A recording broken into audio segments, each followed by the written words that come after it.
ಜಸ್ಪ್ರೀತ್ ತಮ್ಮ ಮೊದಲ ಐಪಿಎಲ್ ಪಂದ್ಯದಲ್ಲೇ ಎಲ್ಲರನ್ನೂ ಶಾಕ್ ಮಾಡಿದ್ದರು. 2013ರ ಐಪಿಎಲ್ ಸೀಸನ್ನಲ್ಲಿ ಮುಂಬೈ ಇಂಡಿಯನ್ಸ್ ತನ್ನ ತಂಡದಲ್ಲಿ ಒಬ್ಬ ಹೊಸ 19 ವರ್ಷದ ಯಂಗ್ಸ್ಟರ್ ಅನ್ನು ಇಂಟ್ರೊಡ್ಯೂಸ್ ಮಾಡುತ್ತೆ. ಈ ಯುವ ಕ್ರಿಕೆಟಿಗನ ಮೊದಲ ಐಪಿಎಲ್ ಪಂದ್ಯ ಆರ್ಸಿಬಿ ವಿರುದ್ಧ ನಡೆಯಬೇಕಿತ್ತು. ಈ ಪಂದ್ಯವು ಪ್ರತಿಯೊಬ್ಬ ಐಪಿಎಲ್ ಅಭಿಮಾನಿಯ ಗಮನವನ್ನು ಸೆಳೆಯುತ್ತದೆ. ಈ ಸ್ಟೇಡಿಯಂನ ಕ್ರೌಡ್ ಮುಂದೆ ಈ ಯಂಗ್ ಬೌಲರ್ ಮೊದಲ ಬಾರಿಗೆ ಬೌಲಿಂಗ್ ಮಾಡಲು ಬಂದಾಗ ಎಲ್ಲರಿಗೂ ತುಂಬಾ ವಿಚಿತ್ರವಾದ ಫೀಲಿಂಗ್ ಬರುತ್ತೆ, ಏಕೆಂದರೆ ಈ ರೀತಿಯ ರನ್ ಅಪ್ ಮತ್ತು ಬೌಲಿಂಗ್ ಆಕ್ಷನ್ ಪ್ರೊಫೆಷನಲ್ ಕ್ರಿಕೆಟ್ನಲ್ಲಿ ಮೊದಲ ಬಾರಿ ಕಾಣಿಸುತ್ತಿತ್ತು. ಹಾಗೂ ಬೇರೆ ವೇಗದ ಬೌಲರ್ಗಳ ಹೋಲಿಕೆಯಲ್ಲಿ ತುಂಬಾ ಚಿಕ್ಕ ರನ್ ಅಪ್ ಮತ್ತು ರನ್ ಅಪ್ ನ ವೇಗವು ಬಹಳ ಸ್ಲೋ ಇತ್ತು ಮತ್ತು ಈತ ವೇಗದ ಬೌಲರ್ನಂತೆ ಕಾಣುತ್ತಿರಲಿಲ್ಲ.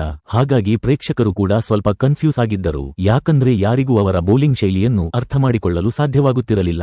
ಹಾಗೂ ಆರ್ಸಿಬಿ ಬ್ಯಾಟ್ಸ್ಮನ್ಗಳಿಗೂ ಕೂಡ ಅವರ ಬೌಲಿಂಗ್ ಅರ್ಥವಾಗುತ್ತಿರಲಿಲ್ಲ. ಅದರಲ್ಲೂ ವಿರಾಟ್ ಕೊಹ್ಲಿ ಅವರ ಬೌಲಿಂಗ್ ಆಕ್ಷನ್ ಎದುರು ಫೇಲ್ ಆಗುತ್ತಾರೆ. ಇದರ ಪರಿಣಾಮವಾಗಿ 4ನೇ ಓವರ್ನ 5ನೇ ಚೆಂಡಿನಲ್ಲಿ ಜಸ್ಪ್ರೀತ್ ಅವರ ಡೆಡ್ಲಿ ಡೆಲಿವರಿಗೆ ವಿರಾಟ್ ಕೊಹ್ಲಿ ಎಲ್ಬಿಡಬ್ಲ್ಯೂ ಆಗಿ ಔಟ್ ಆಗುತ್ತಾರೆ. ತಮ್ಮ ಮೊದಲ ವಿಕೆಟ್ ರೂಪದಲ್ಲಿ ಕಿಂಗ್ ಕೊಹ್ಲಿ ವಿಕೆಟ್ ತೆಗೆದುಕೊಳ್ಳುವುದು ಒಂದು ಡ್ರೀಮ್ ಡೆಬ್ಯೂ ಆಗಿತ್ತು. ಈ ಪಂದ್ಯದಲ್ಲಿ ಜಸ್ಪ್ರೀತ್ 3 ವಿಕೆಟ್ ತೆಗೆದು ಎಲ್ಲರನ್ನೂ ಶಾಕ್ ಮಾಡಿದರು. ಸ್ನೇಹಿತರೆ, ಒಬ್ಬ ಬೌಲರ್ ಆಗಿ ಜಸ್ಪ್ರೀತ್ ಅವರಿಗೆ ನೀವು 10ರಲ್ಲಿ ಎಷ್ಟು ಅಂಕ ನೀಡುತ್ತೀರಾ? ಕಮೆಂಟ್ ಮೂಲಕ ತಿಳಿಸಿ.